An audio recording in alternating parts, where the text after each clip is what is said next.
কারণ যারা ক্ষমতায় আসে তারা মনে করে তাদের বাপের দিনের সম্পত্তি বা চাচার দিনের সম্পত্তি, আমি যা ইচ্ছা তা করব। হাসিনা যেরকম বলতো, এটা আমার দেশ, আমার বাবার দেশ, এটা আপনারা শুনেছেন।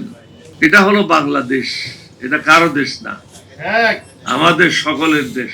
সুতরাং এখানে জনগণ যেটা চায় সেটাই করতে হবে। সরকার আসার 2 মাসের মধ্যে কি প্রয়োজন হয়ে গেল এতগুলি জিনিস নিয়ে আলোচনা করার? আমরাও চাই নাই এই সরকারের বিরুদ্ধে কোনো কিছু করার, কিন্তু এই সরকারে বাধ্য করছে আমাদেরকে তাদের বিরুদ্ধে অবস্থান নেওয়ার জন্য। সংস্কারটা আপনারা যদি এখানে শুনেছেন, জামায়াতের সেক্রেটারি জেনারেল খুব বিস্তারিতভাবে ব্যাখ্যা করেছে। এটা কিন্তু কোনো দলকে সুবিধা দেওয়ার জন্য না, কোনো ব্যক্তিকে সুবিধা দেওয়ার জন্য না, এটা হলো জনগণকে সুবিধা দেওয়ার জন্য। যখন যে সরকার আসে সে যেন অন্যের উপর অন্যায় করতে না পারে, এটাই হলো তার মূল লক্ষ্য। কারণ যারা ক্ষমতায় আসে তারা মনে করে তাদের বাপের দিনের সম্পত্তি বা চাচার দিনের সম্পত্তি, আমি যা ইচ্ছা তা করব। হাসিনা যেরকম বলতো, এটা আমার দেশ, আমার বাবার দেশ, এটা আপনারা শুনেছেন। এটা হলো বাংলাদেশ, এটা কারো দেশ না, আমাদের সকলের দেশ। সুতরাং এখানে জনগণ যেটা চায় সেটাই করতে হবে। আমরা সর্বসম্মতিক্রমে সিদ্ধান্ত নিয়েছিলাম যে সংস্কার প্রয়োজন। আমি 1-2টাতে অংশগ্রহণ করেছি, বাকিগুলো আমাদের প্রতিনিধিরা ছিল। এখানে কোনো দ্বিমত ছিল না। আমি একটা কথায় 2-1টা শুধু আপনাদের সামনে উদাহরণ দিতে চাই, জনগণ যেন আমাদের ব্যাখ্যাগুলি বুঝে। আমরা কি চাচ্ছি, যে দুর্নীতি দমন কমিশনের যে চেয়ারম্যান হবে সে যেন একটা যাচাই বাছাইয়ের মধ্যে আসে এবং তাকে নির্বাচিত করা হয়। যারা মেম্বার হবে তাদেরও যেন যাচাই বাছাইয়ের মাধ্যমে ওখানে পদায়ন হয়। একইভাবে পাবলিক সার্ভিস কমিশন, জুডিশিয়ারি, সবকিছু যেগুলি বাদ পড়েছে এগুলি আমরা চেয়েছি একটা যাচাই বাছাই কমিটি হবে। এটা পার্লামেন্ট মেম্বারদের দিয়ে হতে পারে, আপার হাউসের মেম্বারকে দিয়ে হতে পারে। আমেরিকাতে সিস্টেম আছে, একটা অ্যাম্বাসাডার যদি কোনো দেশে যাইতে হয় তাকে ওই কমিটির মাধ্যমে, ফরেন রিলেশন কমিটি যেটা হয়, ওই কমিটিকে তাকে সহজ জবাব করতে হয়। তারা যদি মনে করে ও ওই দেশের জন্য ঠিক আছে তাহলে তাকে পাঠানো হয়। আমরা তো আর আমেরিকান সিস্টেমে যেতে চাই নাই, আমরা চেয়েছি একটা ন্যায়ের সিস্টেমে যাওয়ার জন্য, মানুষের সুবিধার সিস্টেমে যাওয়ার জন্য। বিএনপি এটা কেন না করছে এটা আমার বোধগম্য নয়। আমি 2বার বলেছি, মাননীয় প্রধানমন্ত্রী আপনি একটা রেকর্ড সৃষ্টি করেন, সবকিছু আপনি সংস্কারগুলি মেনে নিয়ে ইতিহাসে আপনার নাম লেখান। আপনার বাবাও লেখাইছে, আপনার মাও লেখাইছেন, আপনি এটা ইতিহাসে একটা স্মরণীয় হয়ে থাকেন। এখানে অন্য দেশের এজেন্ডা বাস্তবায়ন করলে হবে না। বাংলাদেশের মানুষ এবং অন্য দেশের মানুষের মধ্যে পার্থক্য আছে। এখানের মানুষ হলো বিদ্রোহী, কারণ ঝড় ঝাপটার মধ্যে, তারা তুফানের মধ্যে তাদেরকে বেঁচে থাকতে হয়। এবং বিদ্রোহ করাটা এটা নতুন কোনো বিষয় না।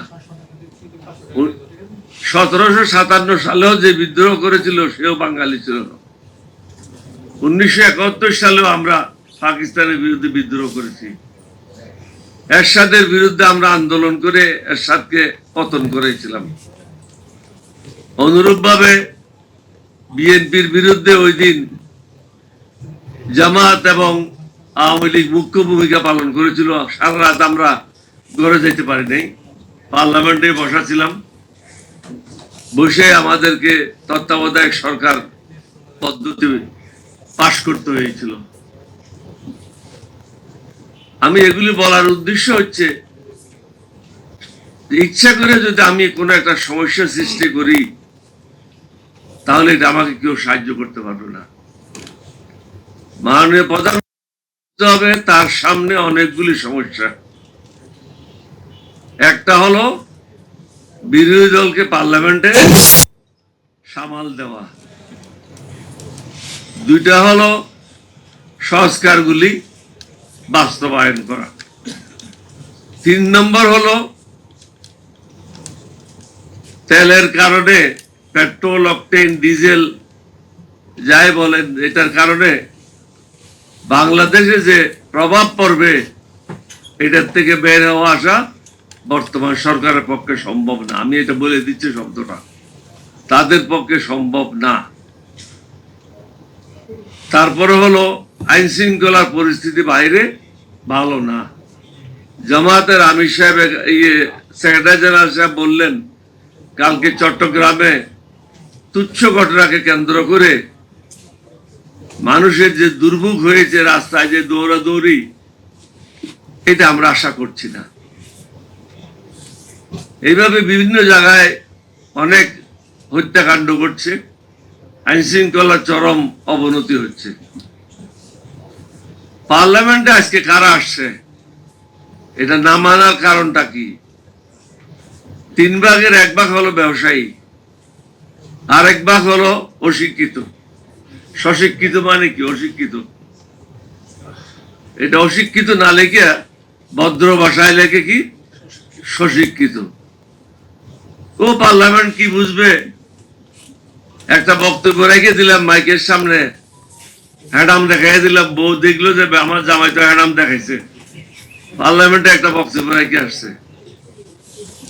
তার কিছু এলাকাতে লোক থাকে, তারাও বলে যে আমার সাপ তো হ্যাডাম দেখাইছে, এটা ভালো বক্তব্য রাখছে।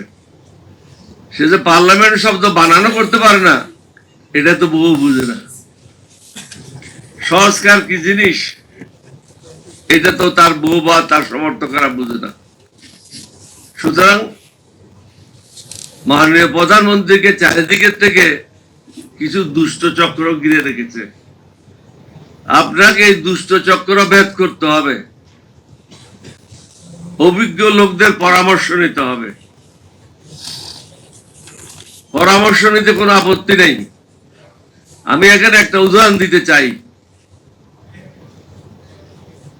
প্রেসিডেন্ট জিয়া যখন রাষ্ট্রপতির দায়িত্ব নিল, সর্বপ্রথম আমি একজন লোককে অ্যাপয়েন্টমেন্ট দিলাম, ইস্পাহানি সাহেবকে যখন অ্যাপয়েন্টমেন্ট দিলাম, উনি যখন অ্যাপয়েন্টমেন্ট এটা কার্ডটাকে ওটাতে দেখার পরে উনি আমাকে ডাকলেন, ইস্পাহানি সাহেবের সাথে আমার কি করণীয়, ওনাকে কিসের জন্য তুমি অ্যাপয়েন্টমেন্ট দিয়েছো? আমি যেটা হয়তো আপনাকে আমি আগে বলা উচিত ছিল, আপনি কি ব্যবসা বুঝেন? আপনি তো আর্মির থেকে আসছেন, ব্যবসা তো আপনি বুঝেন না, আমিও বুঝি না। সুতরাং ইস্পাহানি সাহেব একজন ব্যবসায়ী যার বিরুদ্ধে কোনো অভিযোগ নেই, কোনো ধরনের অভিযোগ নেই। তার জীবনের সমস্ত রুজি রোজগার যা কিছু পুঁজি আছে সবকিছু তৎকালীন বাংলাদেশে, পূর্ব পাকিস্তানে করেছে, বর্তমান বাংলাদেশে করেছে, অন্য জায়গায় এসে কোনো পুঁজি করে নাই। তার বাড়ি হলো ইরানেই। সুতরাং তার কাছ থেকে সঠিক তথ্যগুলি পাবেন, কিভাবে ব্যবসা করতে হয়, কিভাবে ব্যবসায়ীরা ফাঁকি দেয়, ট্যাক্স কিভাবে ফাঁকি দেয়, সরকারের কি করণীয়, ব্যবসায়ীদেরকে আরো উৎসাহিত করার জন্য কি করণীয়। আপনি শুধু শুনতে থাকবেন, মাঝে মাঝে প্রশ্ন করবেন। তো উনি আমাকে বললেন যে এটা আগে বলো নাই কেন? আমি যে আগে বলি নাই, আসলে তাড়াহুড়োর মধ্যে ছিলাম, যার কারণে এটা বলতে পারি নাই। তাই মাননীয় প্রধানমন্ত্রীকে অনুরোধ করব, আপনার চারিপাশে যারা আছে সরকার পরিচালনায় তারা অভিজ্ঞ নয়, সুতরাং আপনাকে বিপদগামী করছে। রেজাল্ট কি হবে? আমরা যারা 11 দলীয় ঐক্য জোটে আছি, আমরা সিদ্ধান্ত নিয়েছি, এখানে আমরা ক্ষান্ত হব না। এটা হলো আমাদের প্রাথমিক স্টেজ। এরপরের স্টেজ হবে বিভিন্ন বিভাগে বিভাগে জনসভা, এরপরে হবে জেলায় জেলায় জনসভা, এরপরে হবে পুরো বাংলাদেশে জুলাই অভ্যুত্থানের মতো একটা অভ্যুত্থান, এটা কি আপনি সামাল দিতে পারবেন? আপনি নিশ্চয়ই মাঝে মাঝে ভিডিও দেখেন, আপনার লোকেরা যখন নয়া পল্টনে কড়া বক্তব্য রাখছিল, পুলিশ আসুক, গুলি করুক, দেখি কিভাবে করে, আমি প্রথমে বুক দিয়ে দাঁড়ায় থাকবো। ঠস করে যখন একটা গুলির আওয়াজ হলো, সে সকলের আগে দৌড়ে চলে গেল। এটা ভিডিওতে আছে, আমি এটা বলতে চাচ্ছি না, বাকি জিনিসটা বাকি অর্ধেকটা বলতে চাচ্ছি না, জানি। এ হলো তাদের অবস্থা। আমরা যখন বিএনপিতে ছিলাম এটা ছিল না, আমরা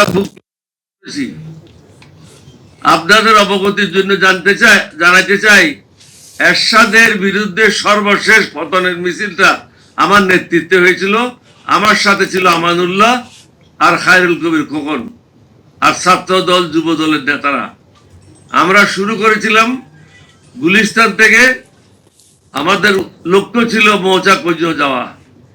নেতারা ফটো উঠানো শেষ, পাশে তাদের গাড়ি দাঁড়ায় থাকে, গাড়িতে করে তারা চলে যায়, মোটরসাইকেল থাকে। শেষ পর্যন্ত আমার মৌচাক পর্যন্ত ছিল ব্যারিস্টার রফিক, আর কেউ ছিল না। মৌচাকের পরে উনিও ছিলেন না।